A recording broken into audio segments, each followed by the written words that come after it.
Hi, எல்லோருக்கும் வணக்கம். Bigg Boss season 7 Tamil. So இந்த வீடியோவில் நம்ம லைவ் அப்டேட்டில் நடந்த விஷயங்கள் தான் டிஸ்கஸ் பண்ண போகிறோம். ஸோ நேற்று வேறு லெவலில் வந்து பார்த்தீங்கன்னா ஒரு ஏவி வந்து போடப்பட்டிருக்கு. ஆனால் இவனுங்க எடிட்டிங்கில் வந்து பார்த்தீங்கன்னா கட் பண்ணிட்டானுங்க. மணி ஏவியும் நல்லா இருந்துச்சு, அர்ச்சனாவோட ஏவியும் நல்லா இருந்துச்சு. பட் எபிசோடில் வந்து ரொம்ப கம்மியாக ஒரு 5 நிமிஷம் தான் போட்டானுங்க. கிட்டத்தட்ட 12 நிமிஷம் நினைக்கிறேன் ஏவி. மணிக்கும் நல்லா இருந்தது. பட் அதையும் வந்து சுருக்கி போடுறேன் பேரில் என்னத்தையோ கட் பண்ணி கேவலமாக வந்து போட்டிருக்கானுங்க அப்படிங்கிறது தான். ஸோ அதை பற்றி பார்க்க போகிறோம். அடுத்து அர்ச்சனா மாயா கிட்டே போய் அப்படியே என்னடா அது அப்படின்ற மாதிரி இருக்குது. ஸோ இன்னும் அவங்க வந்து இந்த சீரியஸ்னஸ் புரிஞ்சிக்கலையா, இல்லை மாயாவை பற்றி இன்னும் வந்து அவங்க உள்ளே போய் என்ன சொல்கிற நல்ல ஒரு ரிலேஷன்ஷிப்பில் வந்து போகிறாங்களா அப்படிங்கிறது தெரியல. ஏன்னா அவ்வளோ தூரம் சொல்லியும் அவங்க வந்து கிளியராக இருந்தும் நான் இனிமேல் போக மாட்டேன் அப்படின்னு சொல்லியும் ஒரு எக்ஸைட்மெண்ட்டில் வந்து பார்த்தீங்கன்னா அவங்க ஓடி போய் மாயா கிட்ட ஒரு சம்பவம் பண்ணது அப்படிங்கிறது என்னடா அது அப்படின்ற மாதிரி ஒரு ஃபீல் வந்து கிரியேட் பண்ணுச்சு அப்படிங்கிறது தான். ஸோ இதெல்லாம் வந்து பார்க்க போகிறோம். வீடியோக்குள்ளே போகிறதுக்கு முன்னாடி நம்ம சேனல் நீங்கள் புதுசாக இருந்தீங்கன்னா கண்டிப்பாக சப்ஸ்கிரைப் பண்ணிக்கோங்க, வீடியோ மறக்காமல் லைக் பண்ணிக்கோங்க. இப்போ நம்ம வீடியோக்குள்ளே போகலாம்.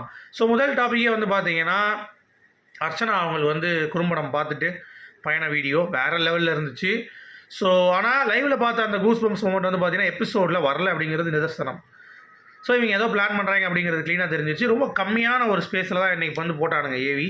ஸோ அது பார்க்கும் பொழுது கொஞ்சம் நமக்கு வந்து என்னடா அது இன்னும் கொஞ்சம் மாஸ் மொமெண்ட்ஸ் வந்து பார்த்திங்கன்னா ஆட் பண்ணியிருக்கலாமே அப்படின்ற ஒரு எண்ணம் வந்து எனக்கு இருந்துச்சு. உங்களுக்கு எப்படி அப்படிங்கிறது தெரியல.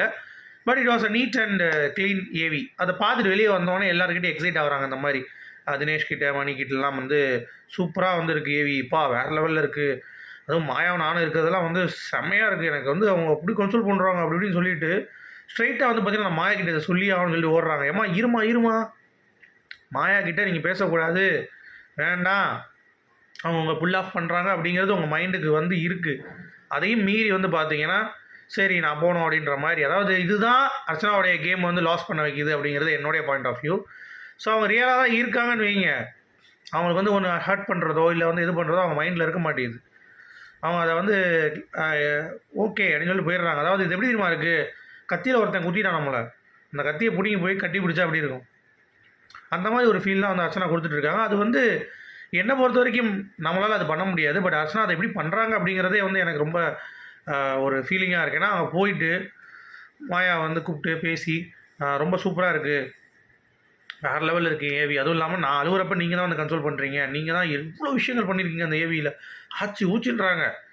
நமக்கு பார்க்கும்போது டே சொன்ன முத்தா போச்சா, இதுதான் சொல்கிறேன். அதாவது ஒரு ஸ்ட்ராங் பிளேயர் அப்படிங்கிறப்ப இன்னொருத்தவங்களுடைய அப்ரிஷியேஷன் ஓகேங்க. பட் வந்து நீங்கள் தான் பெஸ்ட் பிளேயர், என்னை விட நீங்கள் தான் டைட்டில் வின் பண்ணணும் அப்படின்ற மாதிரி சொல்கிறது அப்படிங்கிறது அவங்களுடைய க்ரெடிபிலிட்டியை காட்டுதா அப்படின்னு சொல்லி கேட்டிங்கன்னா கண்டிப்பாக வந்து காட்டாது.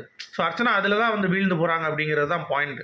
அவங்ககிட்ட கேம் இருக்குது, ஷி ஹேஸ் டேலண்ட், அவங்களுக்கு வந்து வெறி இருக்குது, அடித்து தூக்கலாம் அப்படின்ட்டு எல்லாத்தையும். பட் இந்த ஃப்ரீ ஸ்டார்ஸில் வந்து இப்படியே இருங்கன்னு சொல்லிட்டு ஒரு மூதேவி போச்சு பாருங்கள். எல்லோரும் வந்து ஜாலியாக இருக்கீங்க, இப்படியே இருக்கேன்ட்டாங்க. அதோடு அவங்க கேம் வந்து பார்த்தீங்கன்னா எவன் சண்டைக்கு விட்டா கூட நோ நம்ம ஜாலியாக போயிடலாம் அப்படின்ற மாதிரி சொல்லியே அந்த ஒரு ஃபயர் அப்படிங்கிறது வந்து கடைசி வரைக்கும் இல்லாமல் போனது கொஞ்சம் வருத்தமான ஒரு விஷயம்தான். இது இம்பேக்ட் பண்ணாது ஓட்டில், இப்படி இருந்துட்டாங்களே ஓட்டு குறைய அப்படிலாம் நான் சொல்லலை. பட் ஒரு எலிஜிபிள் நம்ம சொல்லுவோம் தெரியுமா, அப்பா கண்டிப்பாக டைட்டில் வேணும் அப்படின்ற அந்த லெவலுக்கு வந்து பார்த்திங்கன்னா அர்ச்சனாவுடைய ப்ளே வந்து ஒரு 3 வாரமாக சப்ரஸ் ஆகிடுச்சு அப்படிங்கிறது பார்க்க முடியுது.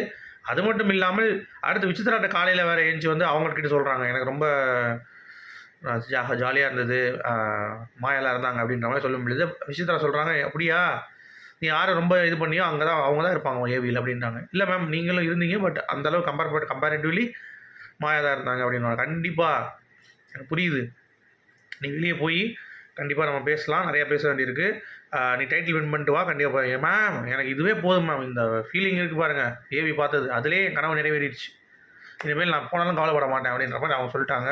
அது உங்களுடைய பெருந்தன்மை. ஆனால் அவங்க ஃபேன்ஸ் உங்களை விடுறதா இல்லை அர்ச்சனா. ஸோ ஓட்டிங் வந்து முடிஞ்சிருச்சு கைஸ், இனிமேல் வந்து ஓட்டு போட முடியாது அப்படிங்கிறது தான். So wait for the results. உங்களுடைய கருத்துக்கள் சொல்லுங்கள், மீண்டும் சந்திப்போம். Good by.